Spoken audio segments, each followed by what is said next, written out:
ஹைகோர்ட்டில் எல்லாத்தையும் பார்த்துட்டு இது ஏஜ் பற்றி மட்டுமல்ல, இது பொய் சொன்னாங்களா சொல்லலையான்றது மட்டுமல்ல, இது ஒரு நம்பிக்கை துரோகம் இல்லையா? ஒருத்தர் நம்பலை, பொய் சொன்னால் என்ன ட்ரஸ்ட் இருக்கும்?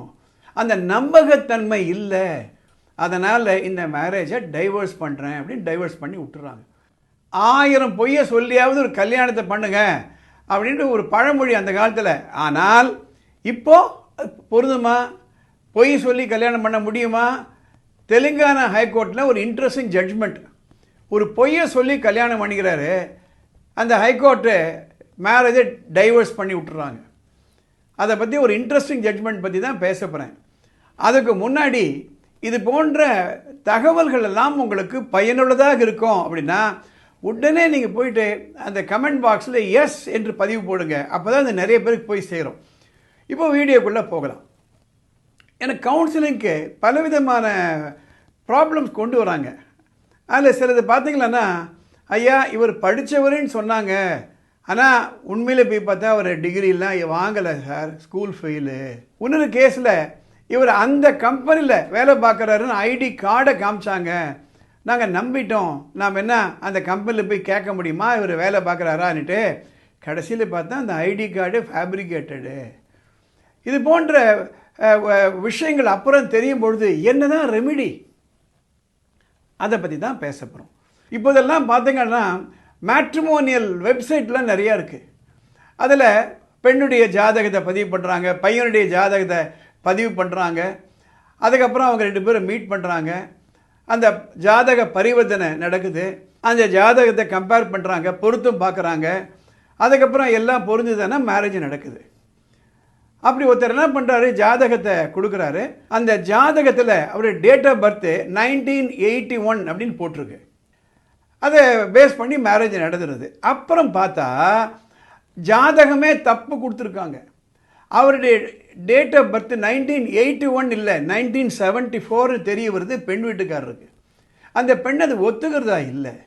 என்ன பெரிய விஷயம், 7 வயசு தானே, கல்லானாலும் கணவன் புல்லானாலும் புருஷன். அந்த அம்மா சொல்கிறாங்க, இந்த பாருங்கள், பொய் சொல்லி கல்யாணம் பண்ணிட்டாங்க, எனக்கு நம்பிக்கை போயிருச்சு. கான்ட்ராக்ட் ஆஃப் குட் ஃபெய்த்னு சொல்லுவாங்க. அது முக்கியமாக மேரேஜுக்கு பொருந்தும். எடுக்கும்போதே பொய் சொல்லலாம்.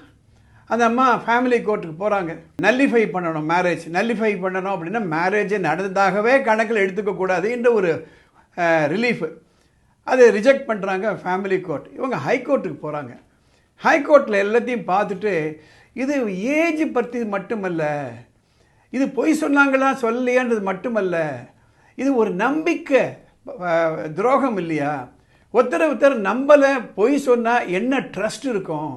அந்த நம்பகத்தன்மை இல்லை, அதனால் இந்த மேரேஜை டைவர்ஸ் பண்ணுறேன் அப்படின்னு டைவர்ஸ் பண்ணி விட்டுறாங்க. நான் எதற்காக இந்த பதிவுகள் எல்லாம் நான் போடுறேன் அப்படின்னா, இப்போல்லாம் ரொம்ப ரொம்ப ஜாக்கிரதையாக இருக்க வேண்டியிருக்கு. அந்த அந்த வெளிப்படைத்தன்மை, டிரான்ஸ்பரன்சி எல்லாம் தேவைப்படுது. நான் இன்னொரு கேஸ் நான் பார்த்தேன். அவங்க என்ன பண்ணுறாங்க, அதில் மேரேஜ் ஆகி இந்த அம்மா புகுந்து வீட்டுக்கு வராங்க. அங்கே பார்த்தா அவர் ஏற்கனவே ஒரு மேரேஜ் ஆகி அவர் அங்கே கொடுத்தனம் பண்ணுறாங்க. மேரேஜ் பண்ணியாச்சு, என்ன செய்ய முடியும்? டைவர்ஸ் வாங்குறது கஷ்டம், நம்பி வந்துடுறாங்க. அதே மாதிரி லவ் பண்ணுறாங்களே, லவ் பண்ணும் பொழுது அவங்க உண்மையை சொல்கிறாங்களா? அதுக்கப்புறம் பார்க்கும்போது பெரிய பிரச்சனைலாம் வருது. லவ் பண்ணும்போது ஒரு அந்த கேர்ள் சொல்கிறா, எங்கள் அம்மா என்னோட தான் இருக்க போகிறாங்க, அதாவது இப்படி தான், அவங்கள வேறு யாரும் கிடையாது, ஒத்துக்கிறான், சரின்றான். அதுக்கப்புறம் பார்த்தா நோ அப்படின்றான். இதெல்லாம் தான் அந்த அந்த வெளிப்படைத்தன்மை இல்லாதது. எனவே மேரேஜை மட்டும் அல்ல, எந்த ஒரு ரிலேஷன்ஷிப்லேயும் கரெக்டாக பாருங்கள், உங்கள் உரிமையை தெரிஞ்சுக்கோங்க, சட்டம் என்னது சொல்லுதுன்னு பாருங்கள். அதுக்கப்புறம் சட்ட ரீதியாக நீங்கள் என்ன செய்யணும் செய்யலாம். அதற்காக எடுத்ததுக்கெல்லாம் டைவர்ஸு, எடுத்ததுக்கெல்லாம் பிரீச் ஆஃப் ட்ரஸ்ட்னு சொல்லலை. ஆனால் இது போன்ற முடிவுகள் எல்லாம் இருக்கிறது, நீதிமன்றங்கள் தீர்ப்புகளை கொடுக்கிறதுன்றதற்காக இந்த பதிவுகள் எல்லாம் மெத்தப்படுத்த வழக்கறிஞர்களுக்காக அல்ல, சாதாரண மக்களுக்கு இது போய் சேரணுன்றதுக்காக தான் வானமை இல்லை அறக்கட்டளை மூலமாக இந்த பதிவுகளை நான் போடுறேன். இந்த பதிவு மற்றவர்களுக்கு பயனுள்ளதாக இருக்கும் நீங்கள் நினச்சிங்களா, உடனே இதை மற்றவங்களுக்கு ஷேர் பண்ணுங்கள், லைக் பண்ணுங்கள். சட்டம் பற்றியோ படிப்பு பற்றியோ உங்களுக்கு ஏதாவது குழப்பங்கள் இருந்ததுன்னா மேலே ஒரு வாட்ஸ்அப் நம்பர் போகுது, அந்த நம்பருக்கு ஒரு ஷார்ட் மெசேஜ் அதில் டெக்ஸ்ட் மெசேஜ் ஒரு வாய்ஸ் மெசேஜ் போடுங்க. அதை படித்து பார்த்து வரக்கூடிய எபிசோடில் எங்களால் கவர் பண்ண முடியும். இந்த சேனலுக்கு சப்ஸ்கிரைப் பண்ணுங்கள். அடுத்த எபிசோடில் பார்க்கலாம்.